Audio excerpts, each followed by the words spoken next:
The bandwidth for this episode of the AR-15 podcast is sponsored by the Firearms Radio Network. FirearmsRadio.tv.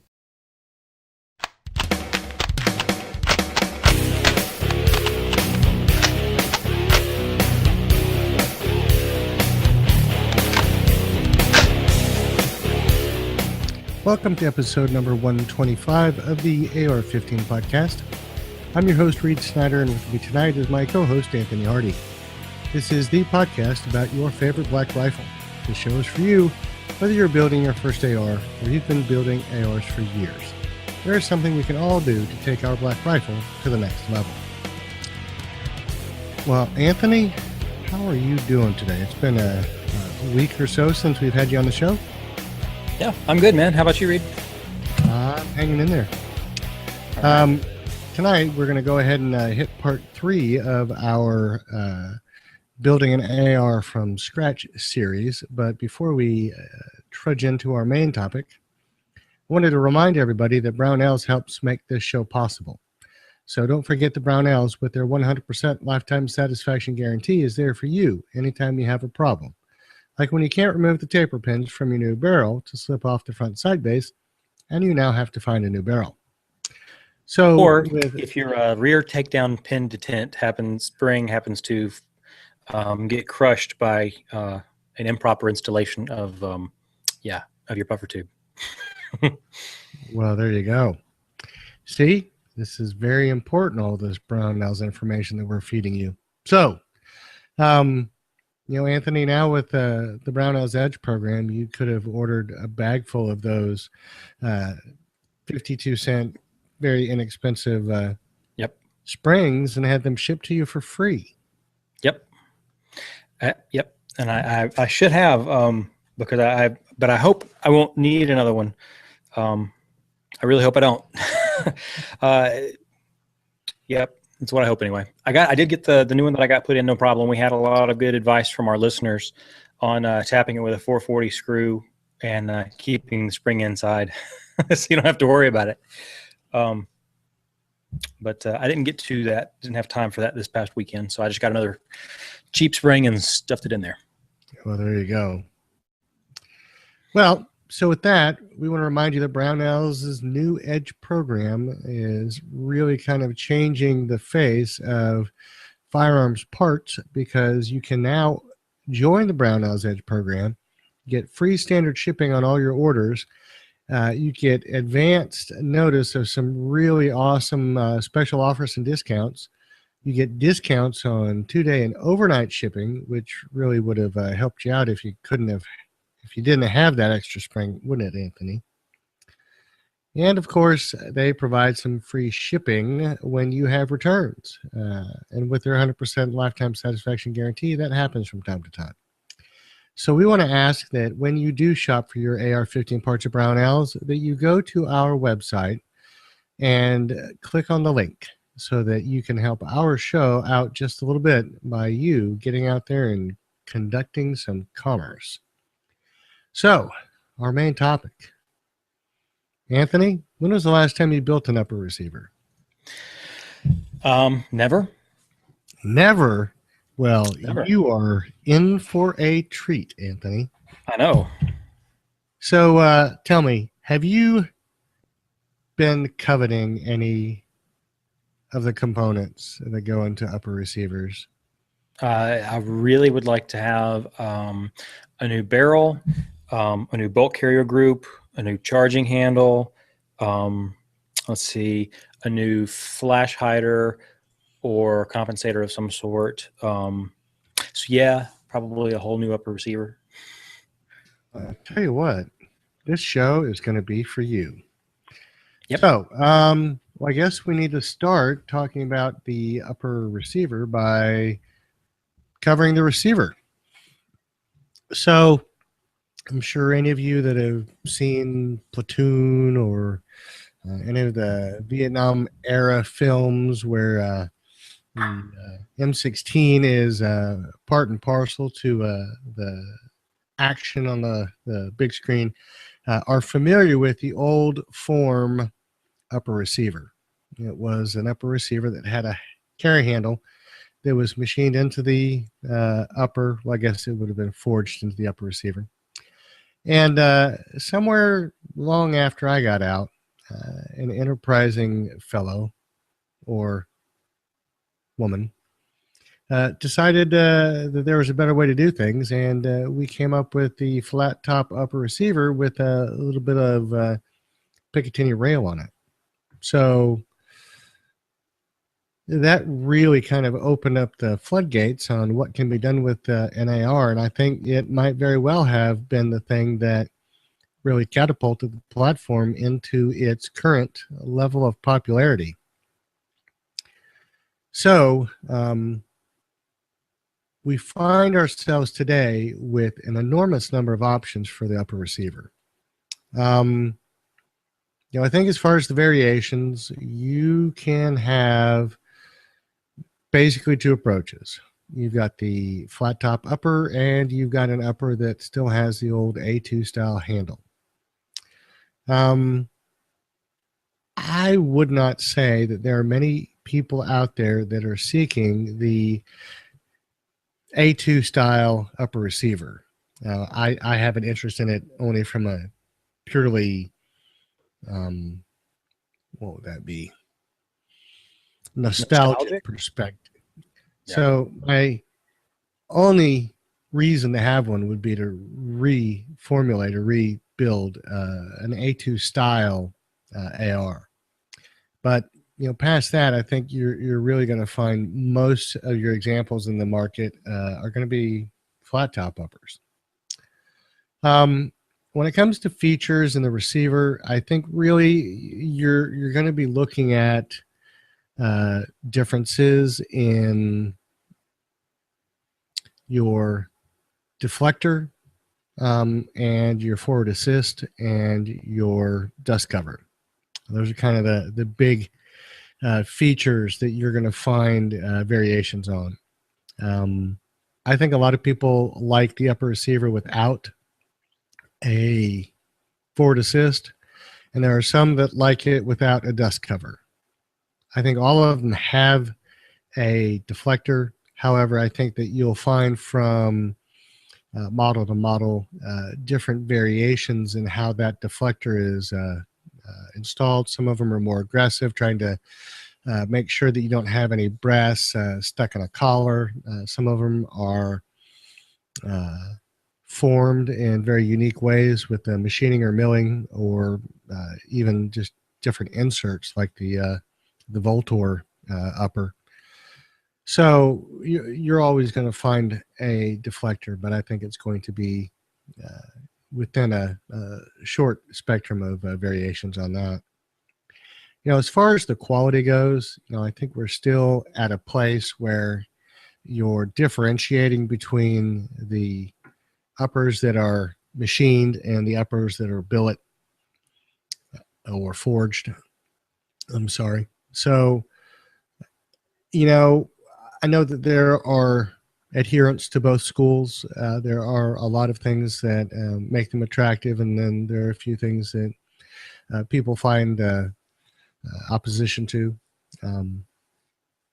Once we move on to those personal tastes and look at materials, we see essentially a very limited range of options, whether it be the lower, I believe, what is it, 6068 and the 7075, the two variations. And of course, correct me if I've gotten those wrong, but you basically have two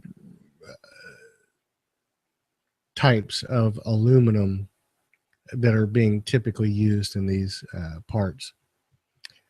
Past that, I think that you might find variations in coating. Of course, the standard, type 3 hard anodizing is going to be probably the most common.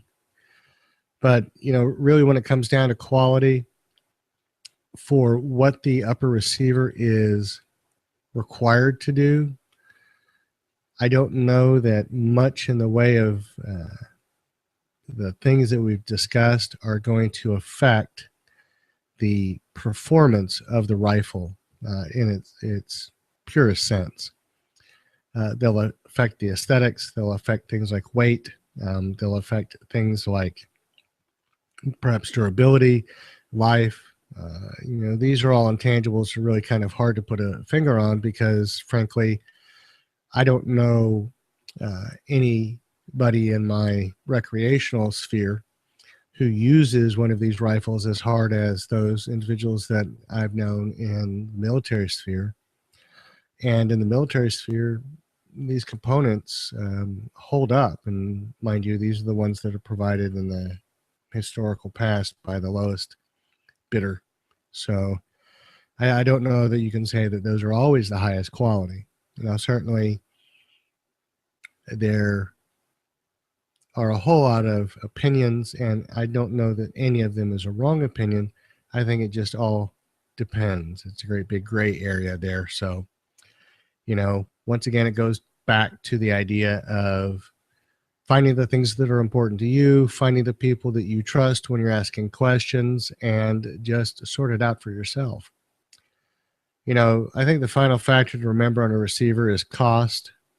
When it comes down to it, I think most receivers are typically not looked at as being a big part of the cost component of a rifle. Some people like to have, matched uppers and lowers, but I think by and large, most of the times I see an upper receiver, it just has a standard form factor, piece of aluminum, and not much thought has gone into it unless you're talking a customized manufacturer. So I guess take that for what it's worth with a grain of salt, and be an informed consumer. But there are a lot of options out there for you, and I do think that you're going to be able to find something that you'll be satisfied with. And so just to ask one of the stupid newbie questions, I know this is one of the things whenever I heard you guys first started talking about it, the word receiver. Of course, I think I probably can kind of figure out what it means. But Reed, for those listeners who may never have really put anything together, who may not even know what part that receiver is, can you kind of describe what that is for the true newbies that might be out there listening? Well, you're going to have two receivers. And of course, in part one, we talked about the lower receiver, and the upper receiver would be a piece of aluminum formed in such a way that two lugs recess into the lower receiver, and those lugs are trapped by the pivot pin and the rear takedown pin. And so as those two pins are recessed back into their, deployed positions, the upper receiver is tightly mated to the lower. Now, the upper receiver is going to be the mounting point for your handguard. It's going to be the mounting point. Well, no, let me rephrase that. Yeah. It's the mounting point for your barrel. Yep. And the barrel nut is typically the mounting point for your handguard. And so the bolt carrier group is going to recess into the internal compartment of the upper receiver, and the bolt will mate to the barrel extension, which has I think it's a 6 or an 8 star lug configuration. And so right at that point where your upper receiver has a circular hole and a lip with threads on the exterior part, that is where the rifle comes together. That's where your barrel nut holds the barrel. That's where your handguard is attached. That's the space through which your bolt is going to seat into the barrel extension. And in that small defined areas where all of the, explosive power and violence of any, ignited munition is going to go off. So every round as it detonates is going to be exerting all of its forces initially right in that area. So the barrel and its chamber typically absorb most of that force. You've got a bolt carrier group that's going to be riding back along that internal space of the upper receiver through the receiver extension on the lower, where that spring and buffer are going to absorb the shock and bring the bolt back forward and into battery. So that upper receiver is important, but it's a very static piece. It doesn't move. It doesn't have any parts on it that move except for a dust cover and a forward assist.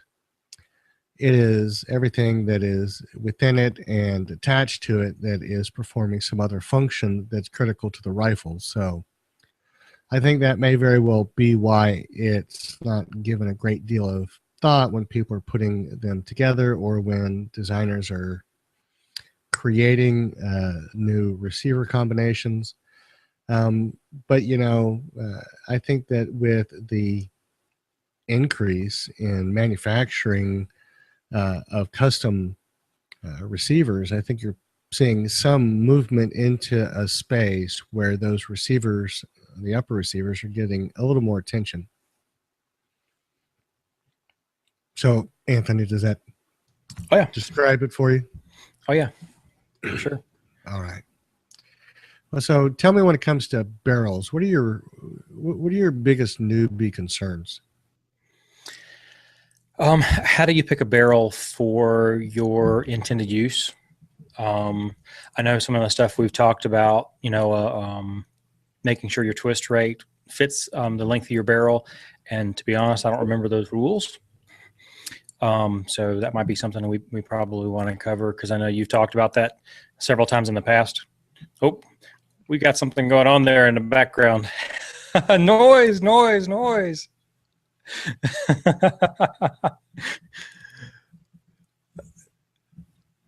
that an autoplay there? Or is that on mine? I believe that's on mine. Never mind. Goodness gracious. You're the only one hearing that.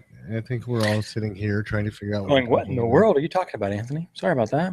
Yeah. So when we're talking about twist patterns, I know you've talked about that before, Reed. That would be something that we'd want to definitely talk about, because I don't remember how it relates to length specifically when it comes to that.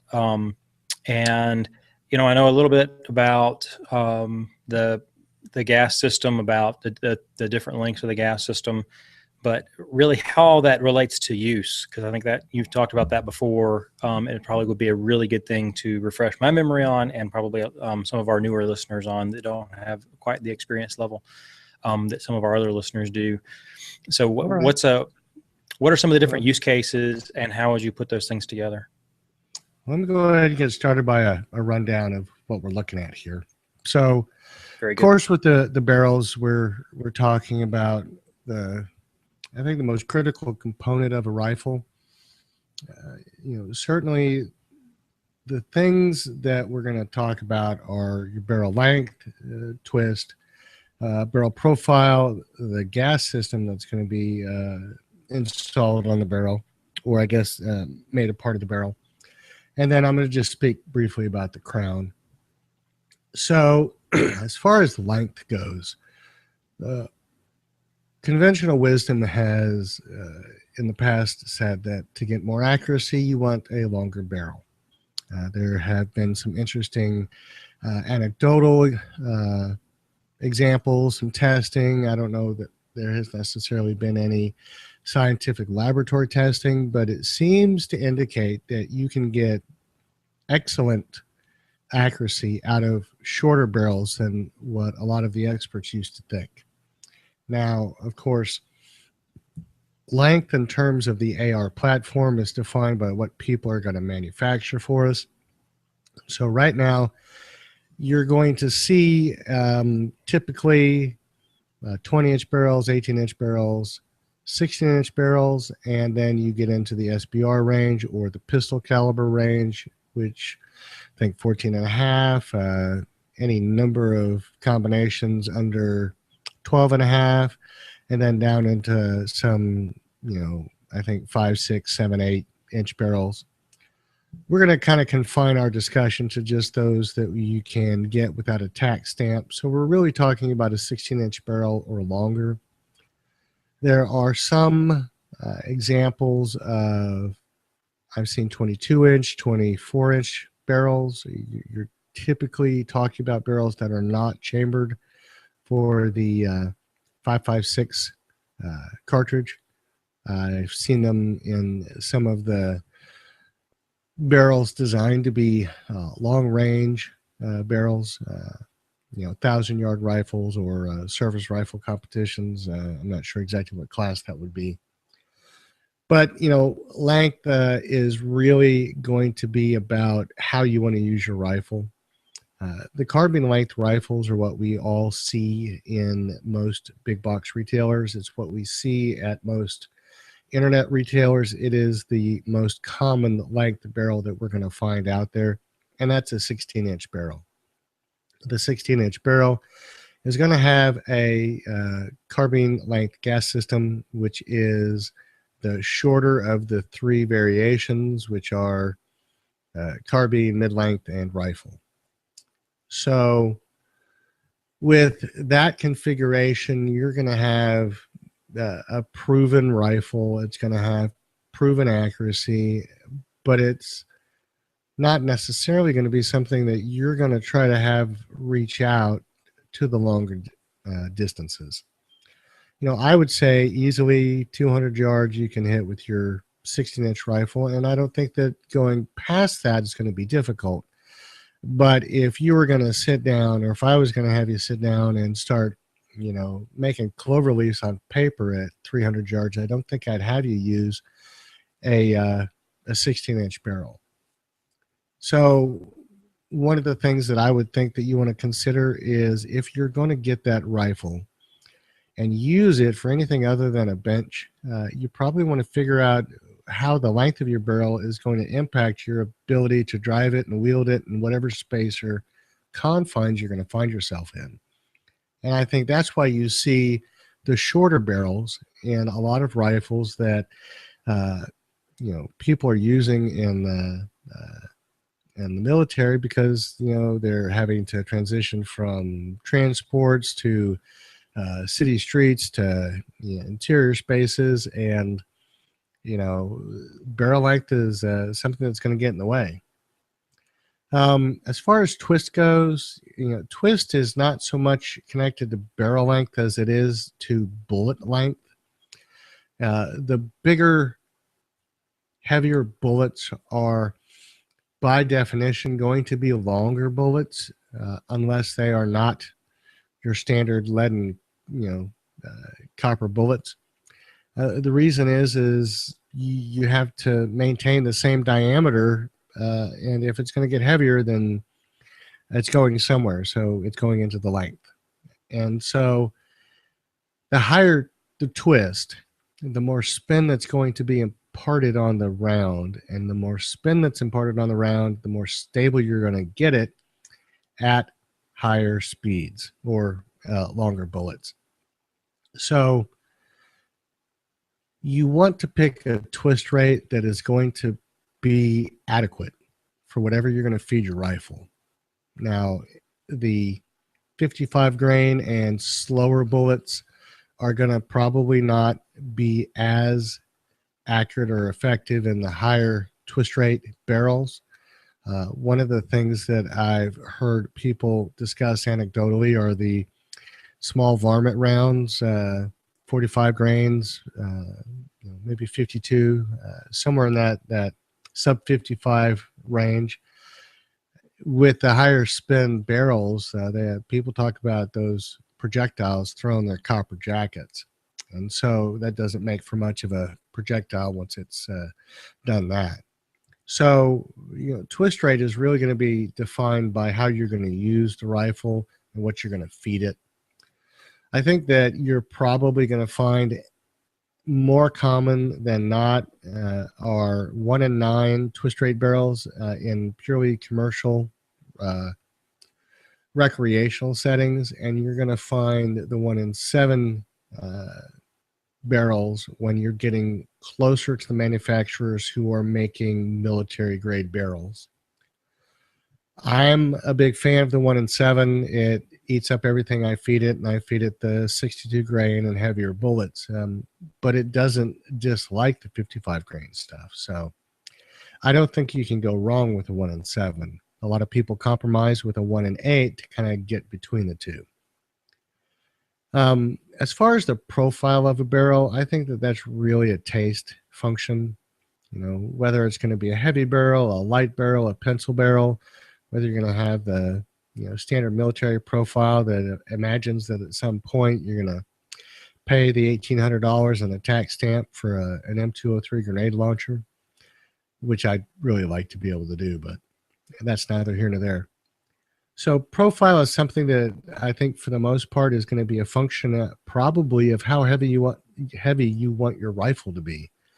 The heavier profiles are going to add more weight. There's more steel. It's going to be, heavier. And that's not really all that much fun when you have to carry it for all that much distance. So profile is really, I think, not going to affect the function of your rifle. So I wouldn't worry too much about it. But certainly a lot of the people that do the higher precision shooting swear by bull barrels because they have the ability to absorb and dissipate a lot of heat without imparting much in the way of deformation. So as far as the gas system goes, I think that when it comes to the 16-inch carbine, the carbon light gas system and all of the things that are going on in that rifle are pretty much tuned to work. Now, you can increase the length of your gas system, and that's going to tame the recoil of those shorter rifles. A longer gas system is going to change the look of the rifle, because if you're talking about a rifle with a front sight base, mid-length or rifle length gas system is going to drive that front sight base closer and closer to the muzzle of your rifle. And then by default, you're going to be required to install a longer handguard. If you're going with a rifle that is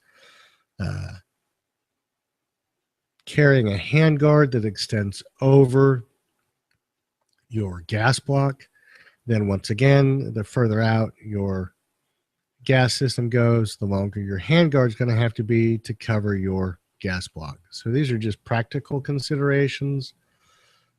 As far as I'm concerned, I've got 16-inch, 18-inch, and rifle length gas systems within my experience level, and I can't really tell you that there's much of a difference in them. And it's only because I just don't focus enough on that part of my shooting to notice that there is something substantially different going on. I don't know if that's me, the way I shoot, the fact that I'm just an old trigger monkey from way back in the day, and these finer points of construction mean very little to me. So, I think really when it comes down to it, if you have an opportunity to try other people's rifles that have a variety of these gas systems on it, see which one you like the best. When it comes to chamber, that's probably an entirely self-contained show in and of itself. What I would tell you is that if you're going to get a barrel, get the barrel chambered in that configuration you think you're going to use. We're not going to get into a discussion of all the different calibers because I think really when it comes down to it, there are too many for us to discuss and have a coherent show. But really, when you figure out what that projectile is going to look like, that's going to help you dictate length, twist, gas system, and then profile is just going to be a function of what's available. Now, the last thing I want to bring out is the crown. Basically the muzzle of the rifle, as the bore presents to the end of the rifle. It's going to have a crown of some sort. It's basically how the machinist finishes the end of the rifle. And of course, there are things that can cause a crown to be damaged, and that can cause things to be in place of the projectile's flight path as it goes down the barrel. And those things can cause your rifle to lose accuracy. I think one of the things I just want to highlight when it comes to a crown is that it's important to protect it. Your muzzle devices do that, but it's also important to make sure that it is intact so that you can maintain your accuracy. So if you start having issues with accuracy, I would say your crown is the first thing you want to look at to see if something has nicked it or caused a deformation of some sort. So I think with that, we're going to leave off of barrels, but I think one of the probably next most critical components when we're doing a discussion of this, and as it relates to a barrel, let's talk about a gas block or your front sight base. So right now there is a huge assortment of gas blocks and sight bases that can be had. Their profiles are, legion. There's just tons of ways to do it. And, Anthony, correct me if I'm wrong, but didn't you take a Dremel to your front sight base so you could hide it under your handguard? No, I actually managed to finally get it off. Yeah, it took me quite a while to get those pins out of the front sight base, but I was eventually able to get those pins out and get my front sight base off and put a separate gas block on there, which I'm probably going to do again now when I change my handguard again sometime later this year. So, well, but answer me this: before you got it off, didn't you have to modify it? No, I never actually did have to cut it, but I did end up putting it on the concrete with a hammer and a punch to be able to get those pins out, which was, yeah, I didn't mar. Yeah, I didn't bend the barrel. I was very careful with how I placed it. All the force was on the actual block itself, but still, wow, that thing was not easy to get off. So when it comes down to it, profile is always going to be a matter of taste and a matter of design sensibility. Yep. I think that it just bears mentioning that don't give up.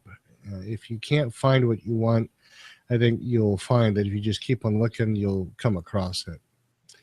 I think some people like to have adjustable gas blocks, and from where I sit in terms of utility and the price you're going to pay for that feature, I think is really only relevant if you're going to be talking about a rifle capable of firing a suppressed or firing with a suppressor. Without a suppressor, I don't know that those fine adjustments are going to be of all that much value to you. When it comes to creating a rifle that is driven by a piston system, your gas block is going to be a part of that design thought.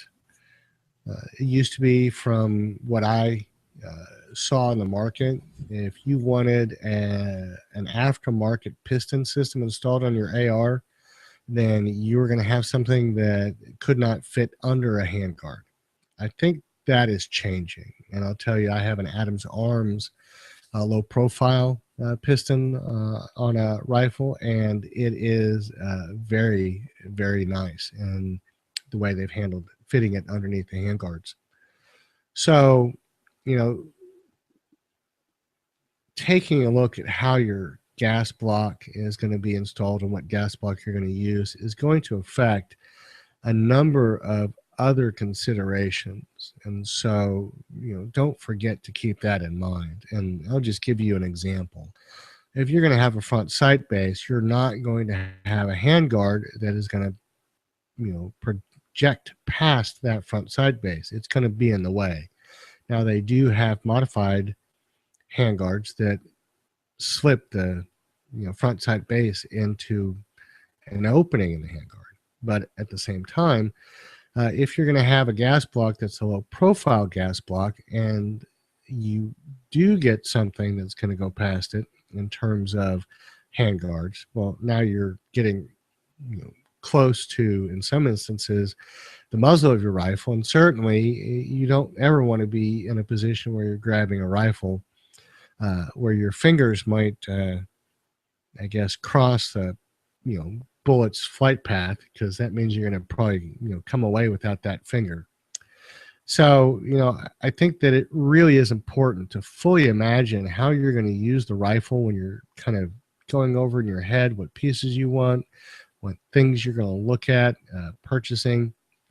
Because until you really have kind of a whole view of the rifle in your head, I think that you can find yourself, perpetually going back and forth on how these parts are going to fit together. I think the next thing that I want to touch on is the bolt carrier group. Obviously, we've got barrels and gas blocks as a functional unit, and as those are installed in the rifle, the bolt carrier group is going to have some interaction with that, especially if it's a piston design bolt carrier. So, when it comes to the carriers, once again, we're getting into the new age of variation.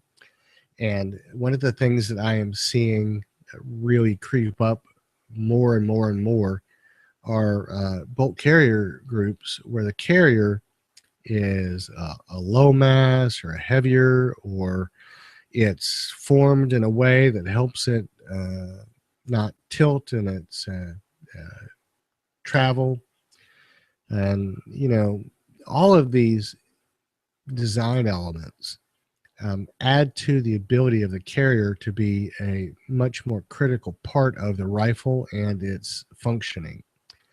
I think they can help the rifle get faster. They can help the rifle become more tuned when it comes to the high performance shooters. At the end of the day, though, if those are not the things that you're going to use the rifle for, I don't know that the bolt carrier group is a place where you need to spend your money. So if you're going to be on a bench and you're going to shoot your rifle for accuracy or develop your marksmanship skills, you don't need a bolt carrier group that's going to be, able to, increase the cyclic rate of your rifle, because basically you're taking one shot at a time. All you need is a bolt that's going to securely, close your, rifle's chamber and allow you to, fire the next round. How fast that carrier slides back and goes in a battery is going to be irrelevant for your purposes. So I know it's nice to look at those things and they are attractive. They're, part of the form and function of a rifle. But really, when it comes to getting the best bang for your buck on a carrier, I would not go there unless what you're trying to do is tune the rifle or get it to be as close to your skill level as a competitor in those arenas. And so, those are things that the bolt can help you with if that's where you're headed. So I'm just kind of throwing that out there, that I don't think you should waste your resources if that's not where you're headed. Coatings, I think really, even though they are things that help the bolt carrier groups in terms of all of those cyclic rate factors and speed and, tuning the rifle and so forth, all those things are involved. Really, I think for any shooter, the coatings that are available today for your bolt carrier groups really are at some common level going to really help you with maintenance, durability, wear. And it doesn't matter whether you're a competitive shooter or a bench shooter or, a hunter. Those coatings are going to help you regardless of what you're building the rifle for. So I don't think it's an imprudent move to put that onto the table as far as what you're going to put into a bolt carrier group when you're out there trying to get one. Next, I just want to touch on the charging handle, because obviously as a component of the upper and in connection with the bolt carrier group, it is important. And the charging handle is something that is now getting, I think, a lot more attention. And you're trying to see, I think you're seeing some market differentiation. And, we go from a Mega Arms charging handle that doesn't have an actuator, it doesn't have a toggle of any sort to unlock it, to to a personal favorite of mine, the Raptor, which allows me as a lefty to really use the rifle in the same way that it allows me to use holding it as a right-handed shooter. So, and in between, I think those two extremes, there are all flavors of charging handle. Of course, most of you who are right-handed get to use the largest portion of those options to some good effect, but as a lefty, they really kind of they don't do anything to help me shoot better. And Anthony, maybe you can tell me, is there anything that you've seen in that charging handle spectrum that kind of speaks to you, or seems to indicate some benefit by them? Well, to be honest, the charging handle is one thing that I haven't had a chance to put my hands on any other variations other than what's on my stock rifle. I've seen some things out there that look really interesting, that look like they would use your, to access the charging handle. But I haven't seen anything that that I've gone ahead and spent my money on yet. I know it's something that I do want to do a little more investigation on. I do want to work on. So I can see where it's not really a requirement, I think, to do anything fancy with a charging handle. I mean, it says you. I mean, it's just. Well, see, my problem is being a left-handed me. shooter. The charging handles are useless to me if they don't have some accommodation for my right hand, which most of them don't. Right. So, but that just puts you in a position where at any level, at any price point, you're able to have the rifle do for you what it needs to do. Right. So when it comes to handguards, what are the things that really have been speaking to you, Anthony? Diameter has been a big thing for me. The stock handguard that's on my rifle that most of you guys have probably seen if you've visited our Facebook page. Actually, my rifle, it's at the top of the page there. It's rather large in diameter, and every rifle that I've picked up, it's been a competitive rifle, has had a much smaller diameter. So it's been really, really nice. The other thing that I've looked at it's one of the items that Reed's got down here to discuss is length. Mine's a shorter piece because I had the A2 front sight on there. And I know a lot of people I've seen with the Marines and whatnot, and some of the other shooting positions, they actually would have them grab a hold of that front sight to use that. And since I took that, there's nothing there for me to grab a hold of to do any sort of stabilization that far down the rifle. So, I'm stuck a little bit further back towards the right on the front of the rifle, which gives me a little bit less control. At least that's the theory as I understand it anyway. So I'd like to be able to lengthen that handguard a little bit and make it not quite as large around. All right. Well, let's kind of dive into the handguards then. And so we're going to start off with length. So if we're talking about any rifle that has a standard front sight base, you're probably going to be relegated to the standard, D-ring attached, two-part handguards. I think that there are a number of manufacturers of the standard looking two-piece handguards. And, frankly, I've never been able to discern, nor have I ever even bothered looking at them closely enough to discern who it is that makes them. They're basically all the same. Then you have companies like Magpul. And, I think there are probably a few others in that realm that offer the two-piece replacement inserts. And you're going to see that with, the MOE series. Of course, now we have the Slim series, and you've got the, or I guess, Light series.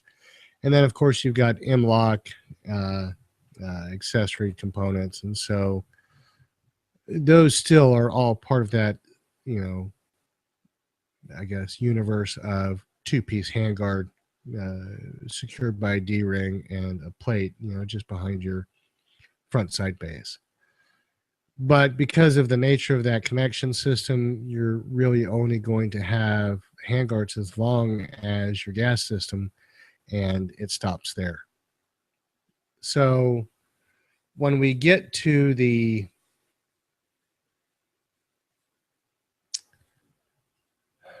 gas blocks that ride underneath handguards, length is essentially a function of your taste and preference. I've seen handguards that go past the end of the barrel. Now, that's all well and good unless you're holding your handguard right next to your muzzle. Ooh. Because a little bit of muzzle flash will probably toast your hands pretty good. Yep. Yeah, there's a tag on Instagram that's going around right now where people are posting pictures of their handguards that are rather lengthy on shorter barrels, and the tag is just the tip, because that's all that comes out is just. We won't elaborate on that. That's just the tip of the barrel that comes out past the length of the handguard is what they're talking about. But length is always going to be a personal preference when we're talking about handguards, because this is more of an aesthetic choice as much as it is anything else. When it's a front sight base, that's going to limit the length of your rifle handguard. Even then, there are some options that allow you to basically go past it, and basically it's a cutout in the handguard for your front sight base. Whether or not these are choices you'll make is neither here nor there. The point is that make the choice that makes the most sense to you. Now, as far as diameter, I run the gamut. I like the Midwest Industries makes a really kind of narrow diameter handguard that really is very comfortable to control and drive and handle. At the same time, I've got a rifle that's got a YHM handguard on it, and that's a very large diameter handguard. For me, diameter is not so much driven by my comfort level. I'll adapt to whatever it is it's going to be.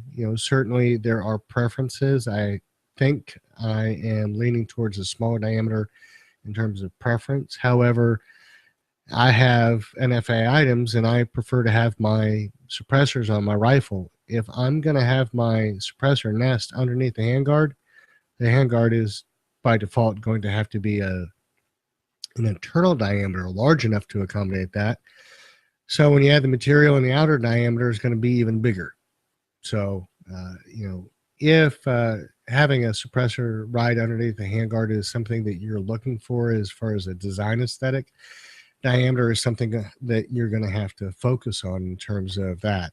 Now, I will tell you that as far as length goes, I would also add that it would be wise to take that into consideration if you're going to rest a suppressor or nest a suppressor underneath your handguard.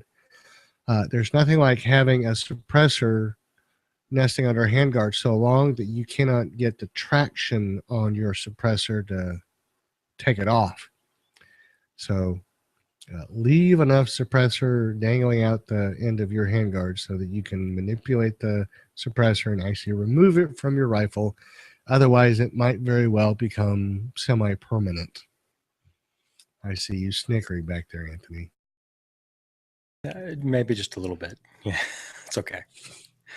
So one of the I think the really big issues in constructing an upper receiver by hand is always going to revolve around the connection point that mates your barrel to the upper receiver and also allows you to mate your handguard to that connection point. We're basically talking a barrel nut. So here's the consideration. That barrel nut, if it's not the standard military barrel nut, is going to be whatever form factor the designers have made. And if that form factor requires a special kind of wrench, you are going to have to buy that tool for that particular installation for that one handguard that you may own. And you may only ever own one handguard. So that means that that tool is going to sit there in your tool chest until you decide to take the handguard off or do something else with it. But the point is that you're going to have an added cost. You're going to have an added tool. It's just the nature of the beast. There are some handguards that do try to incorporate use of the old standby barrel nut that you're going to find in most standard ARs.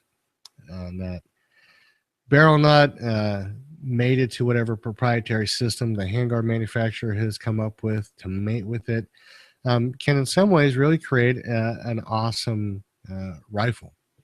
But, it is something to consider. That connection point is going to be critical.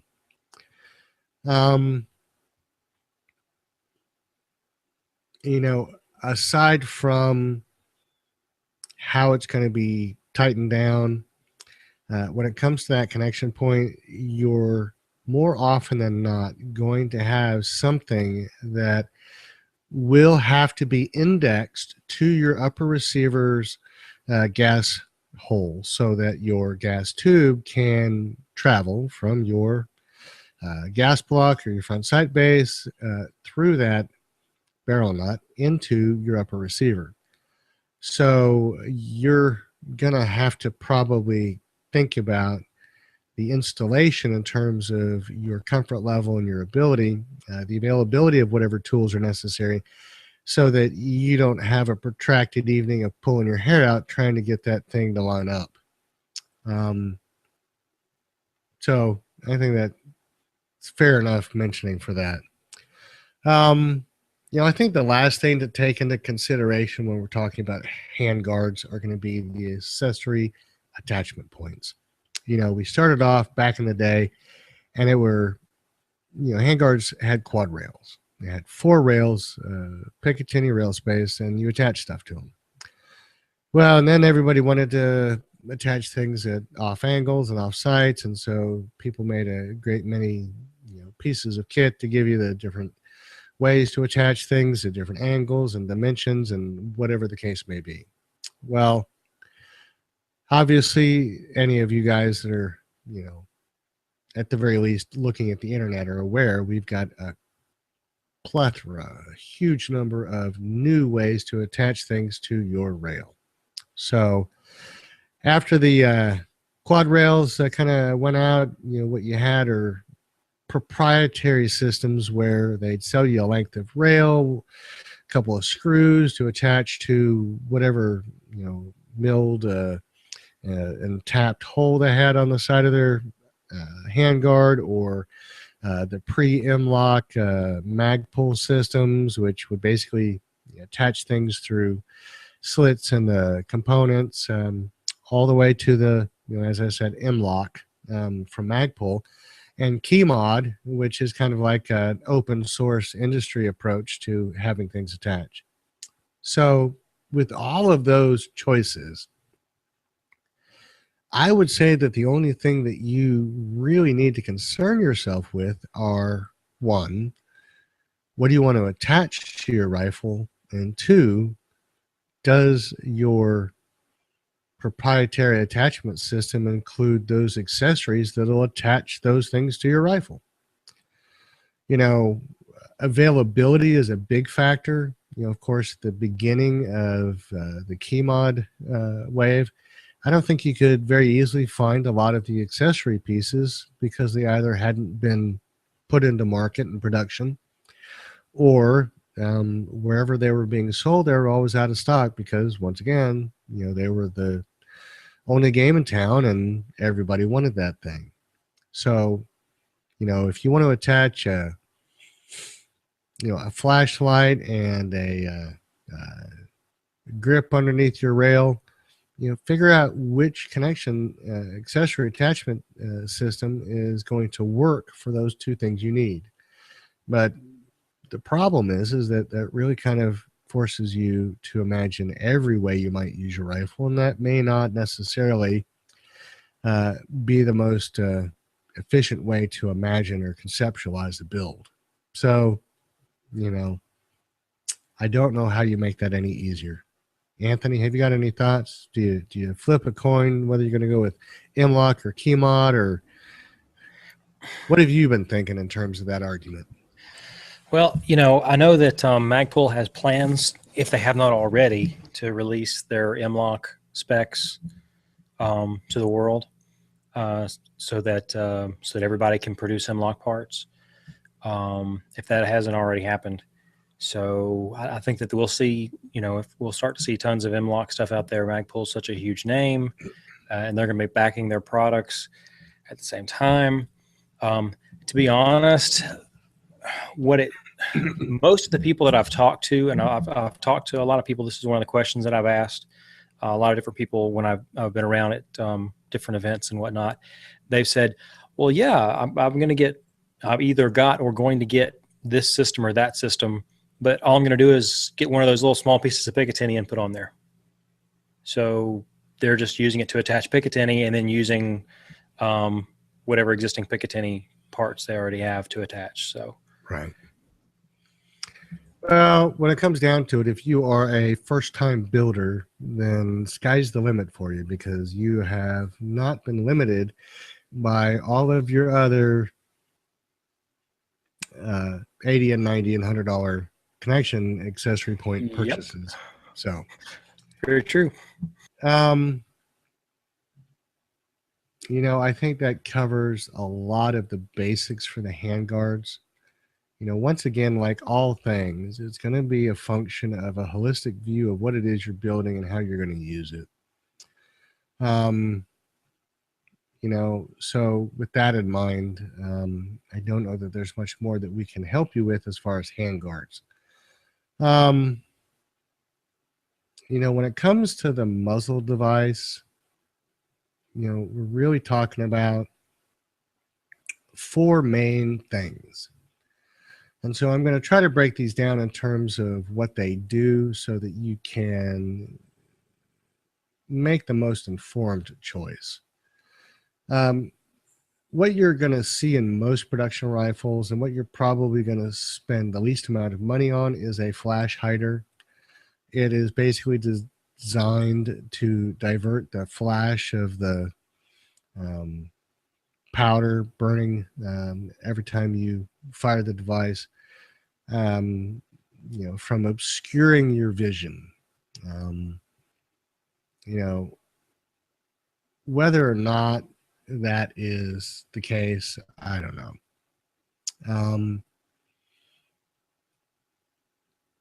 I don't know that there's any real way to hide the flash of your rifle, not in a counter sniper sense of the term.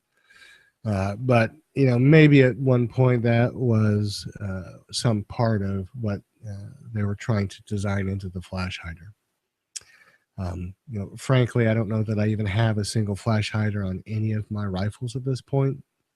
And so, you know, with that, you know, the next three muzzle devices are each in and of themselves very unique to a particular function.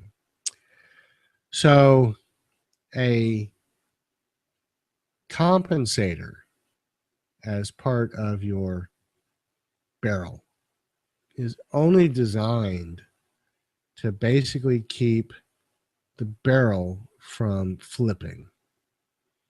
You have ports that are machined into your compensator that are designed to direct the forces that are leaving the barrel in a way that will push the barrel down and keep it from rising. So that barrel rise, that barrel jump, whatever you want to term it, the compensator is designed to eliminate or minimize that jump. Now, that is different when we talk about a brake.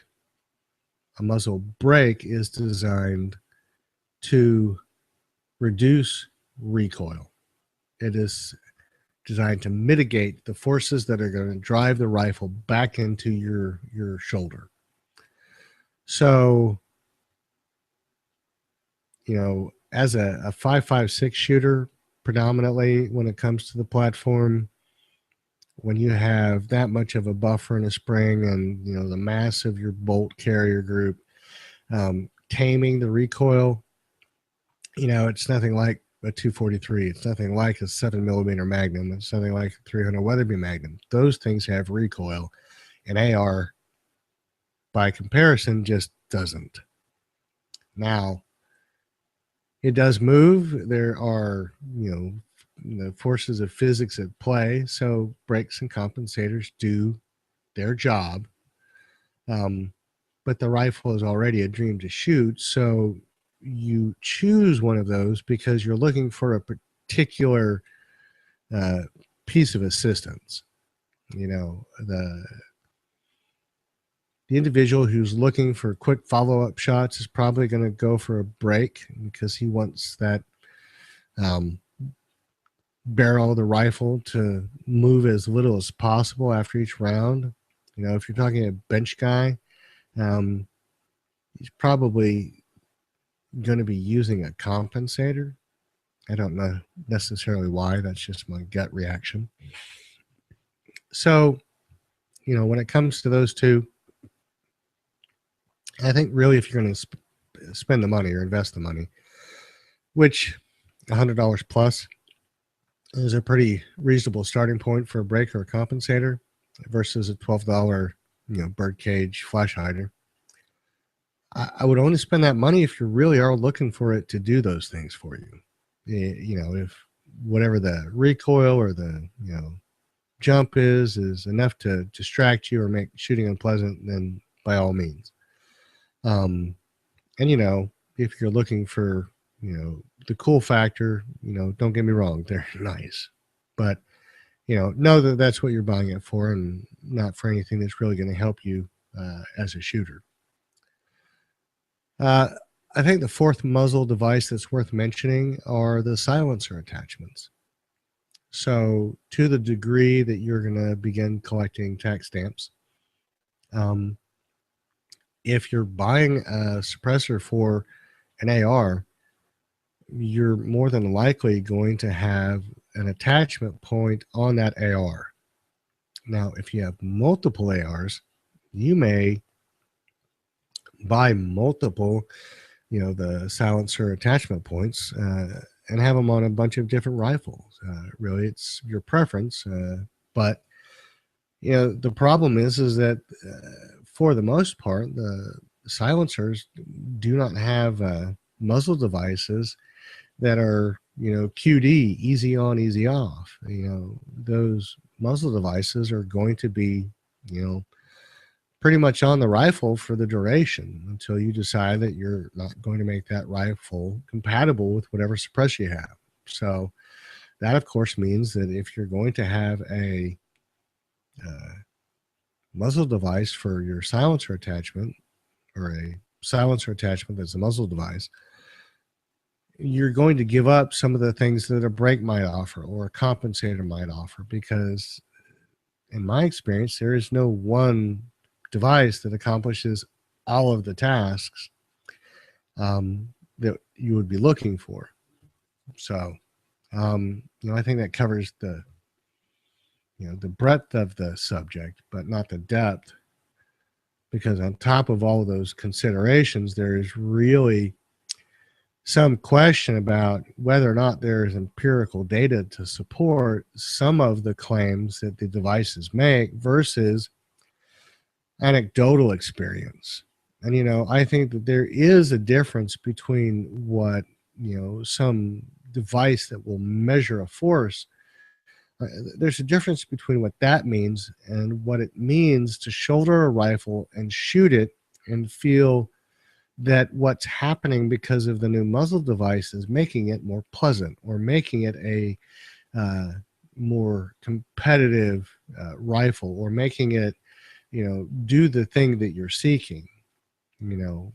Certainly there are a lot of things that there isn't much in the way of data that can be supported, but people will sure swear up and down about how great it is.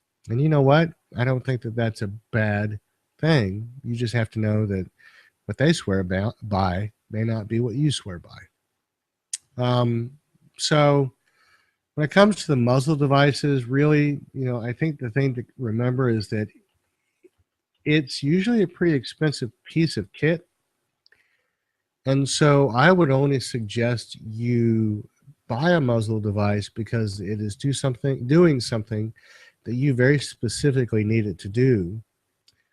You're willing to spend the money regardless of whether it does what it needs to do, or you're going to spend the time discovering what device makes the most sense for you. I mean, otherwise, don't just get the device of the moment that's on sale from wherever. Do some homework. Once again, it goes back to that group of friends and colleagues that shoot all the time. I guarantee you that you get most of your buddies together and they all have the story about the thing they bought that didn't do anything, or that was worthless, or was the biggest waste of their money. And those are the things that you probably want to avoid. So those are the things that will help you at all stages of building your own upper receiver. Because it's that group that I think really is worth relying on for those very straightforward things. So with that, I think we've pretty much talked this one to death, Anthony. Any thoughts? Yeah, we've covered all the basic parts of an upper receiver, what they are, and their basic use and basic considerations. And that's about it for what we were talking about doing for this show. All right. As always, we want you guys to write in and help us out if we need to correct anything. Help us out if you have suggestions or opinions. Help us out if you have questions about what we've talked about so that we can make it clearer for you. And of course, we'd be happy to make suggestions if you guys have any of those questions. But I think the number one thing to remember is you are the consumer. Inform yourself. That's the only way that you will make these choices and to be happy. So I think that does it. Very good. Anthony, what do we have going on with Otis Technology this week? So we've had our giveaways running with Otis, as we'll talk about here in just a second, running over on Instagram. And that is right, folks. The fine folks over at Otis Technology have sent us a mountain of rifle maintenance tools and cleaning kits for AR-15s and AR-10s. We've been tasked with giving them all away. That's a lot of gear that Reed is sitting on over at his house.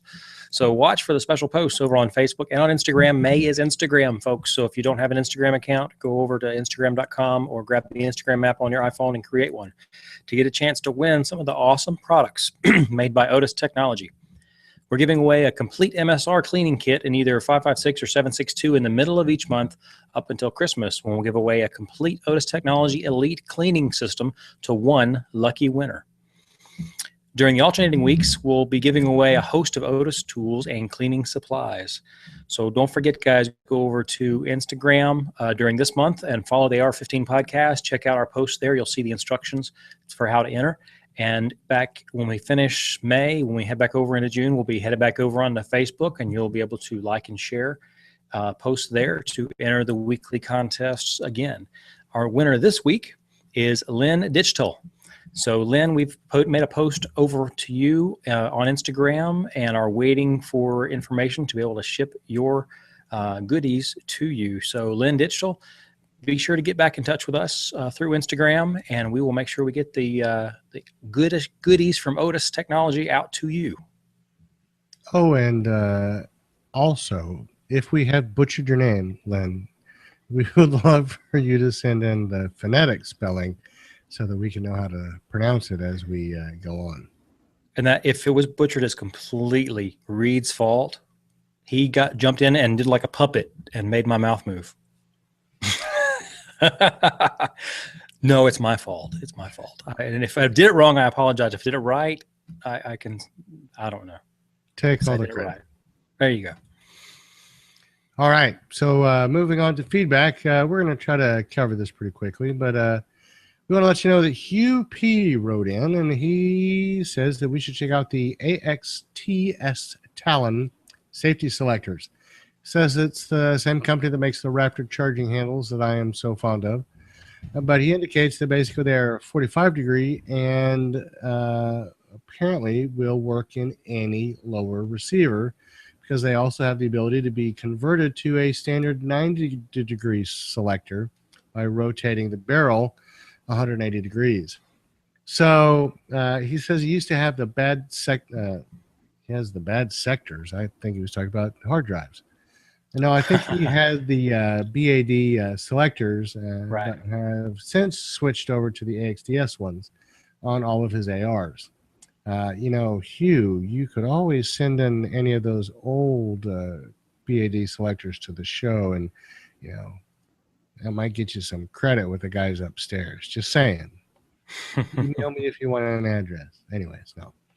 So he says also, can you guys do a podcast on linear compensators and the current crop of muzzle device covers that mitigate side blasts that accompanies compensators? So we gave a couple of examples: Kinetic, Lantac BMD, Surefire Blast Diffuser, Griffin Armament Blast Shield. And he says it would be great to hear the pros and cons as well as how the covers change the effectiveness of the muzzle devices. So keep up the great work. Hugh, thanks for writing in. Let's see. Bob L. wrote in, and he says, Reed, another common and inexpensive method to secure or to install, he didn't write this, but it's what he's talking about, to install the, I guess it's the front detent and spring on the front pivot pin, is to use a clevis pin to prevent launching the spring.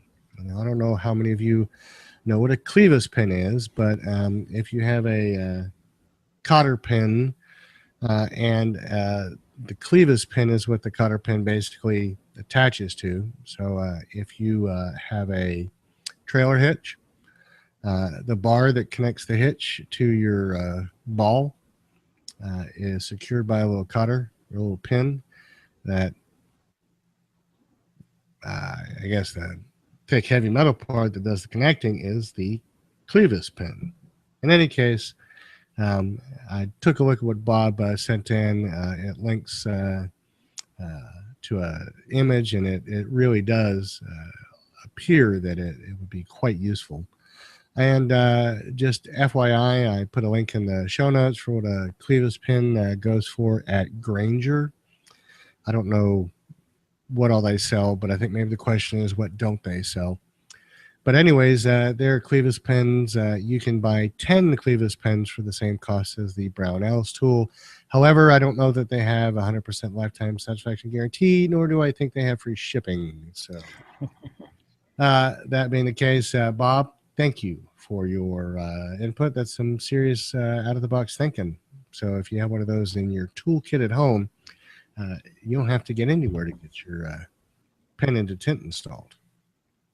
So then Dan V finally writes in. He says, thanks for the shout out on your show last week. I was the guy that recommended adding the search function to your site to help other listeners find episodes. He says, wow, should something that helpful be recognized? Well, of course, Dan. So it says, gee, you guys mentioned AR cleaning kits piled to the sky at the secret headquarters. He says, feel free to send one along to me. Make more space for your quality programming. Well, Dan, we would have, but you didn't include your address. And unfortunately, management has come down on us since then. So I guess that's not going to happen. But you still can get involved in the show. So, Anthony, just let's touch on how people are going to sign up for this coming week's giveaway. Yes. So if you're going to sign up for Otis, the giveaway, we do have you can find the instructions on a post on our Facebook page. And you'll also find Instagram. You'll find our post over on Instagram with instructions there. Basically, you will download another app on your phone to repost the post that we make. There are several different apps out there, and we've included some of those in the comments of our post. So you can repost that post, like our post, and follow us on Instagram, and that's it. That'll get you entered. And we randomly pick from those people that have shared that, basically reposted and shared that post and liked our page and liked that post. So they have to do all three things. Is that correct? Yes, they need to like the post, follow us on Instagram, and reshare. It's very similar to what we did on Facebook, where we asked people to like our page, like the Otis page, and share the post that we were posting. All right. Well, I know that some of our listeners are not computer guys. They're not real comfortable with what computers do. So that's right, and we will be taking them into account in a future month, most certainly. Yep. I think we need to make sure that they have a way of sending someone a postcard. You got it, man. We will. And of course, it's going to have a very specific thing on it. Well, we haven't decided what, but by golly, if you aren't going to use the easiest modern invention to communicate in the world with us, then we're going to make you have to work a little bit for your entry. So have no fear. We will make room for all of you guys that eschew the wonders and miracles of the modern age and long for a day when snails delivered mail. In any case, you bet. Why don't you go ahead and wrap up these last couple of pieces here, since this is your baby. You betcha. So we do have several more pieces on Instagram, and guys, we're getting a lot of feedback on Instagram. I'm loving it. So I just handpicked a few things. I did pull one. Believe it or not, I pulled this after. Didn't even realize this was there, so don't think anything weird was going on. This was actually pulled after the winner was announced. So this is from Lynn Ditchell, our winner this week. So Lynn's post is up here, and if you guys go to AR-15podcast.com and take a look at the show notes for this episode 125, you can see these pictures that we're talking about here. And Lynn has a picture here with two parts to it. One is a before with his a rifle in parts and pieces. He's even got all of his, looks like the lower parts kit and everything still in the little baggies, all in pieces, laying out nice and neat on a nice surface there for us. And then afterwards, he's got the fully assembled rifle. So looks like he did a good job there, doesn't he, Reed? He sure did. Yep. That was a friend's build. He said he helped put a friend put that build together. So that's a good job there. Very good. There were a couple of pictures that came through. I think this is a company, Enzo Rifle Works, that we were tagged in, that are just really just beautiful shots. One is up close picture of, does that look like that is a wooden grip down there, Reed? It is. And a nice base plate. I would say it looks like. Yeah, I've seen this particular grip all over the internet, and you're going to find it, I think, in rifles that are intended to reach out and really touch something from a distance. But right. Off the top of my head, I couldn't tell you if it has a stylistic name or particular manufacturer, but it's a sweet looking rifle they have up there. And it that's is awesome machine work on the upper and lower. That's what I was thinking. It's gorgeous. Absolutely gorgeous. You guys should really take a look at that picture. And then we've got a shot, looks like probably late in the day, of a muzzle flash.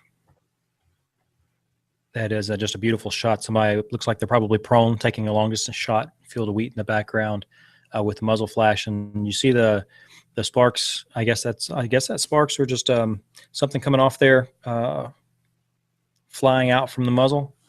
You see that there, Reed, in the picture? Like little bits of comet flying out. I think that's a bullet. No, not coming. Oh, Reed, Joker. It's coming out like left and right, up and down, whatnot. So. Oh, that's fire. Yeah, that's just fire coming out of the fire. Just fire. Gotcha. Okay, just fire. It's a really just fire. Just won't burn. Nothing like that. It's a really neat picture. Really enjoyed that one. Thank you guys for posting that one to us. And one of our regular commenters, we had a lot more pictures than this, but one of our regular guys sent in, Dylan H. Cave sent in, upgrade. On the best day of the week, too. Now it's time for some range time. Thanks for the excellent article on muzzle devices from at Gun Truth, which is another article, another Instagram page that he follows. And he's got a picture of a brake that he was putting on, a muzzle brake that he was putting on, and his armorer's tool. Yep, and that's Precision Armament. That particular muzzle device is getting high marks and high praise when it's talking about brakes. So yes, I have seen that. Mm-hmm. Heard that. Very good. And the last piece we have today from Instagram feedback is from Big Biller. This was kind of a funny piece here. For some reason, I left laughing out loud by myself.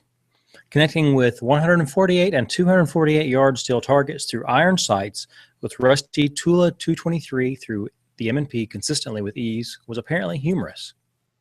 Yeah, I guess you had to be there. As Reed said, I thought that was interesting. His distances there, 148 and 248. Yeah. Big Biller, send us an explanation for those specific distances. Yeah, or maybe that's just when Big Biller got tired of walking out. There you go. That's where they were at his range. Well, guys, it's another great show. I think next week we're going to tackle what it is to assemble an upper receiver. Yes. And so I think we'll wrap up the series with a discussion of what your shop is going to need. If you were going to have the completely tricked out assembly tools available, and we might discuss some alternatives and some shortcuts or hacks that you might be able to use to get your build underway without those. In the meantime, let us know if you have any questions, and we should be able to bring that up into our 5th episode, or perhaps maybe have a 6th of just listener feedback talking about what they need to do in their next build. So I guess with that, Anthony, why don't you read us out? You bet. As always, guys, send us any questions or comments to feedback@AR15podcast.com.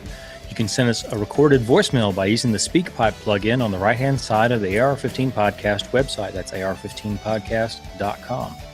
Subscribe and listen to the AR-15 podcast for free in iTunes or on Stitcher, and leave us a review on either or of those, whichever one you happen to use, because that helps us place higher in searches and helps us get more listeners, which helps us get better content for you guys.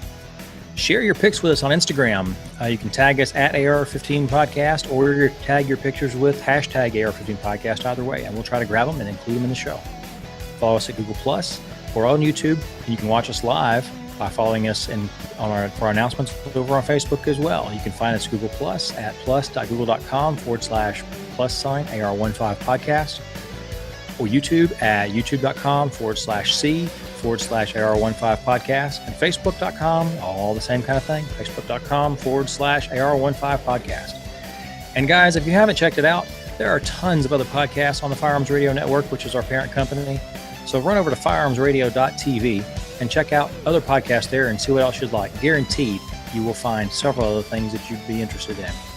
And we cannot be bringing this show to you. We cannot bring this show to you without the help of our sponsors, Brownells. You can go to Brownells, use our affiliate link so that whenever you buy your purchases at Brownells, we do get a little teeny tiny piece of that pie.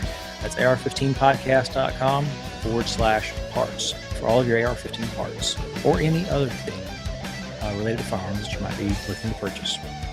And for everything else that's not related to that, or something that you might decide to buy on Amazon anyway, there is Amazon.com, and we do have an affiliate link for that as well. That affiliate link, if you are going to Amazon to purchase anything, is firearmsradio.tv/Amazon. So guys, make sure you use that. And that, again, does not affect your price, but does give us just a little teeny tiny piece and helps us pay the bills, keep the servers running, and make sure we can bring you guys good content. All right. Well, listeners, we want to thank you for joining us again. We want to encourage you to write in and talk with us and let you know that we really do appreciate and enjoy every time that we get a chance to just kind of get things rolling with new questions and trying to help people out. Obviously, we have a huge resource of very knowledgeable listeners who build rifles, and if their version of black rifle disease is anywhere like mine, they haven't stopped building yet. So we want to encourage you guys to always keep us on the straight and level and make sure that we're getting it right. So with that, I guess we will let you all go once again, and we'll see you next week.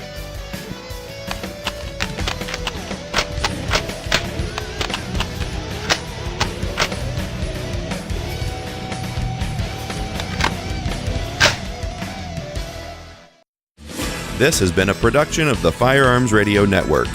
You can find more information at firearmsradio.tv.